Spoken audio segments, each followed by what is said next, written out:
Yes, this is all still in the same recording session. Don't worry about it. I'm back in business.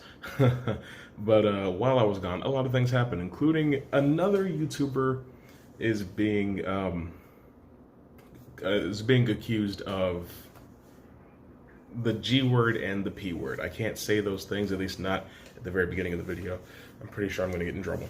And I'm not talking about Pyrocynical. I wouldn't have talked about Pyrocynical regardless.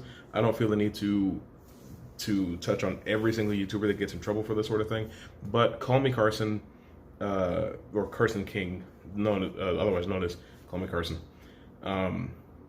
was recently outed for sending inappropriate messages to an underage fan at the time.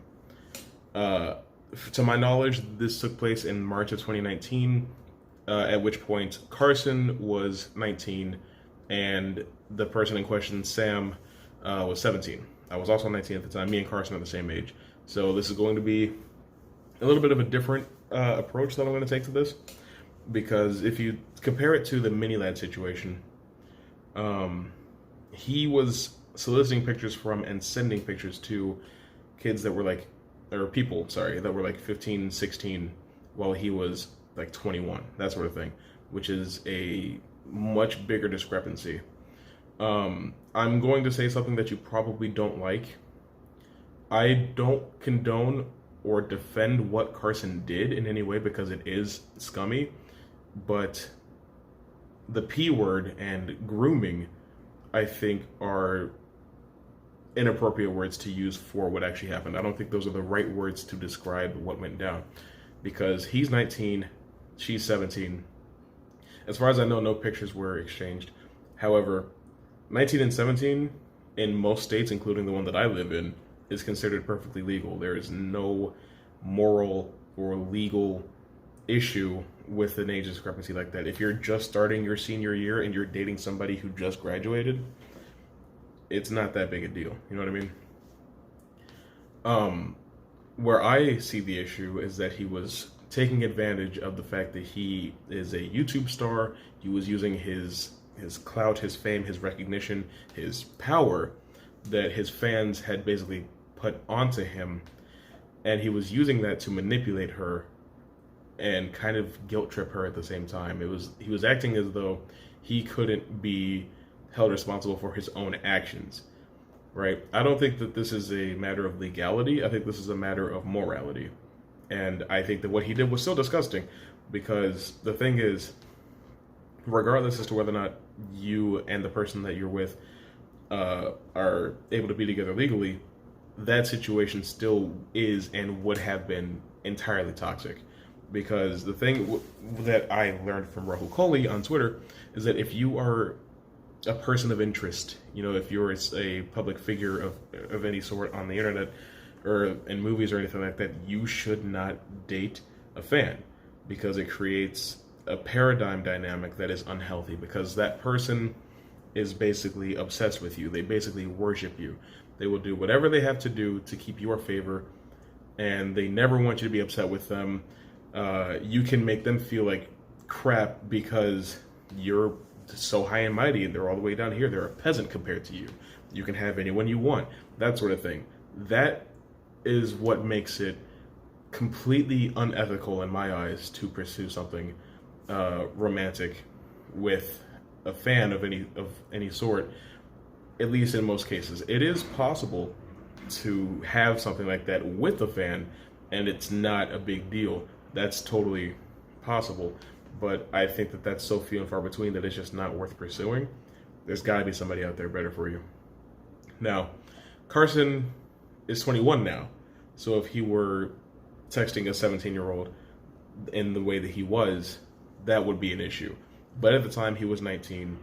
I understand that it's still weird to have somebody who's, 19 talking to a 17-year-old.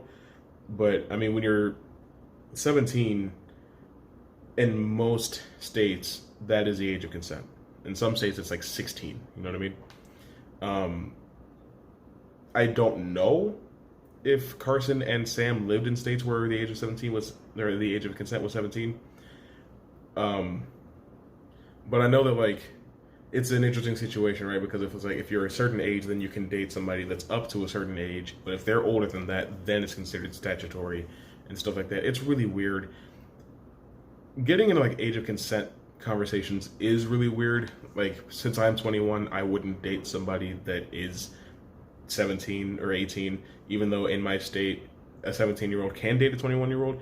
It's just weird, and there's no point in me trying to pursue something like that because it's weird and people wouldn't like it. I wouldn't like it either. And like I said, none of this is to say that what Carson did was okay, because I still don't think it was. But I think that we are describing it in an unhealthy way. Much like the parasitical thing, grooming was not the right word to use for that. It was just degeneracy in general. And as far as I know, Pyro had been lied to about the person's age. This isn't like a pro Jared thing or a mini lad thing. Well, I mean, pro Jared said that he didn't know the age of the fan either. But like, if you have a situation like mini lad, then you know full well that he knew. But Carson also knew, but it's not the same situation. I don't like saying what I'm saying, but it's true. We are using the wrong words to explain what happened. Pedophilia and grooming are not the correct descriptors, but manipulating and taking advantage of, absolutely. You know, you can be abusive mentally and emotionally without outright doing something illegal, but it is still bad. You should still unsubscribe from Carson. You should still, take all the regular actions that you were. Just try not to use the wrong words, because what happens when you do that is that you take away the power that they would have. If you describe something falsely, you're basically crying wolf. You know what I mean? You're saying the wrong thing, and then people get the wrong idea of what that thing is, and they start applying it to incorrect situations like what's happening now. Or they look into what happened, see that you used that word for this, and they think you don't know what you're talking about, which takes the wind out of your sails. It kills your argument or your stance or whatever pretty much right away. So all that being said, if you're a creator out there, don't do what Carson did. If you're a fan out there, don't let somebody do to you what Carson did. All right? But again, that's pretty much it. I'm not happy about having to take the stance that I took, but what happened was legal, just not morally right. And I will see you very soon.